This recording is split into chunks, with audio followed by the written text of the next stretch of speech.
Hi guys, TinaGale here with the Crafty Maven Getaway for your Sketch It Out Thursday. So I have a sketch here from Page Maps, and this is actually for March of 2016, and I really loved the vertical design. And then this is our beautiful inspiration piece, and I took inspiration from the colors, and also I'm going to add some roses onto my layout.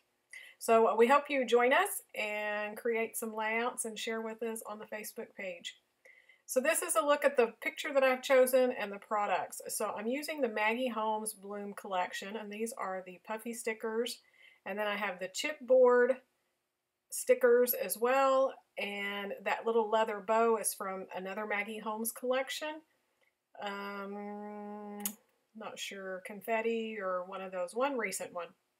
And then this is the paper that I've chosen to use, and it's all from the Bloom collection. So I have some great black and white designs. I'm going to use that one with the birds and then the white cardstock. I also have these doilies from Doodlebug, and I'm going to end up using the white one. So let's get going. The first thing I'm going to do is take my tattered rose distress ink from Tim Holtz. Sorry, I'm having trouble finding my words today. So I'm just doing the packaging technique where I just smush it on there and thin it down with some water and squish it onto the layout. Now I do all this and it looks really great, and then I start laying my paper on there and realize I didn't go anywhere near far enough out for it to actually show. So I have to go and get some more ink and put some more on there and bring it out. I didn't want it really going like off the page, and so I thought I was doing okay, but as you can see here, when I start putting that paper down, it's like, well, you know, nothing's showing. So I had to go back and get some more, so it ends up going off of the page on both sides. So I'm doing the same thing, just going to squish some of the ink onto the plastic packaging and spritz it with some water and go ahead and rub it down. One of the things I like to do is to let it drop off there and make droplets, and I did just a little bit of small ones. This one I got quite a bit of water on it, and so it kind of wrinkled up my paper, which is one of the reasons why I never do this, because it irritates me. But I used as much adhesive as I could, and in the end it was still kind of all buckled, and so I ended up trimming this white cardstock down and matting it onto some other cardstock so that I could put a lot of adhesive on the back of it to kind of pull it out flat. Of course, when it goes in your album, it's no big deal, and it's going to flatten down anyways. But anyways, so this is the papers that I've decided to use. I loved the birds. I thought it went really well with the inspiration piece. And then, of course, the pink and white striped, and then the blue and the white and polka dot. And then I used my small scallop punch to punch a strip of the pink, and it came from that pink and white striped pattern paper, but I just punched it on the pink part so I could put a little bit of texture on this left hand side.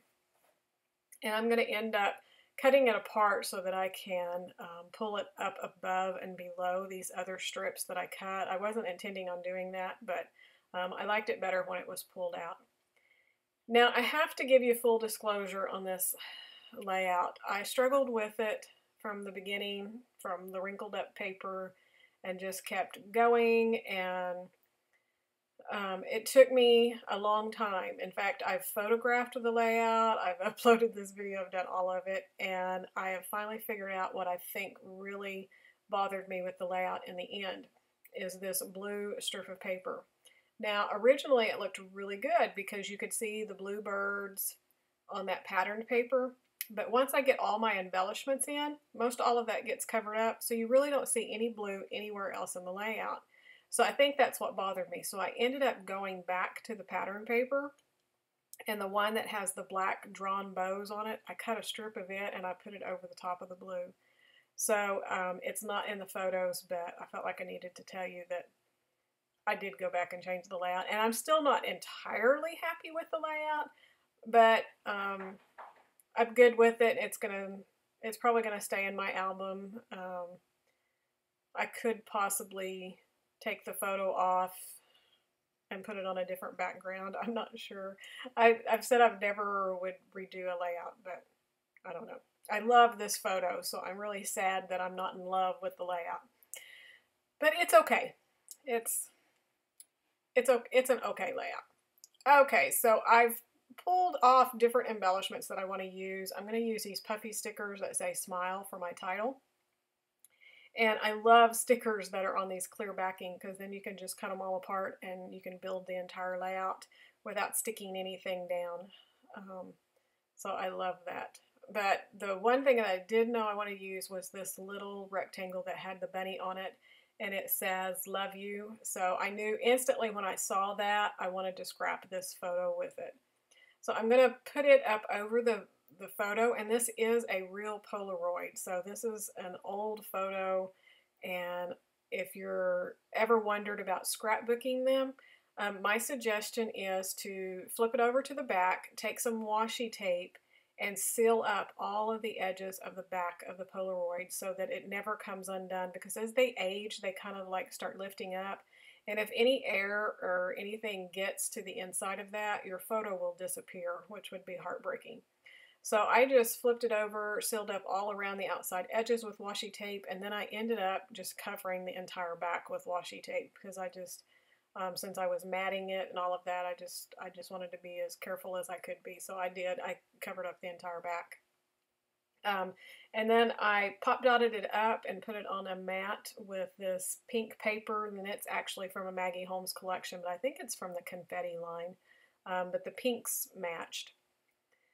Then I have this chipboard camera, and I loved it, so I wanted to make sure that I put it down on the layout. So I've picked out 3 of the bigger embellishments. I have this large black banner at the top, and it says Collect Beautiful Moments, so I thought that was a perfect little addition. The camera, and then the bunny.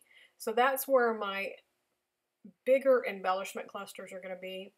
And I realized that my photo is nowhere in the middle of that triangle. So I think that's another thing that's kind of bothering me with this layout. Even though I went back and added the gold flowers up at the top, and I'm creating a triangle around the photo with the roses, the title, and the bunny. And then you could go from the roses to the banner to the camera, whatever. There's just several little things that just kind of bother me about the layout, even though it's an okay layout, just not my best, but that's okay. We can't all make masterpieces, can we? So I've pretty much finished it up. I added my bow, I've added my enamel dots, I added some gold hearts around because I wanted to mimic the gold from the bunny and the roses, so I wanted to make sure. And I'm just adding my journaling down underneath my title, and I added a lot of the little black puffy phrase stickers that came on the puffy sheet. And that's going to finish this layout. I don't think I did anything else. I did splatter just a little bit of black ink around on the pages, so I've missed that. I had this extra scalloped pink, and I was putting it to the edge, so you could see even though I'm journaling, I'm still looking at it going, what can I add? What can I add? I thought about doing it at the outside. I actually do put it between the blue and the white with black polka dot, but I think I do it after I change that blue paper out. So I don't think it's in the final layout photos here either. Yeah, I put it right there is where it ends up going, and then the black bow paper. So I hope you enjoyed this. Be sure to check out the rest of the Crafty Maven Getaway. If you are not familiar with my YouTube channel, I would love to have you over there at Tigger's Teachin'. And here are some still shots and close-ups for you. And like I said, be sure to hop on over to the Facebook page and join in the conversation. So thanks so much for watching, and we'll see you real soon. Bye!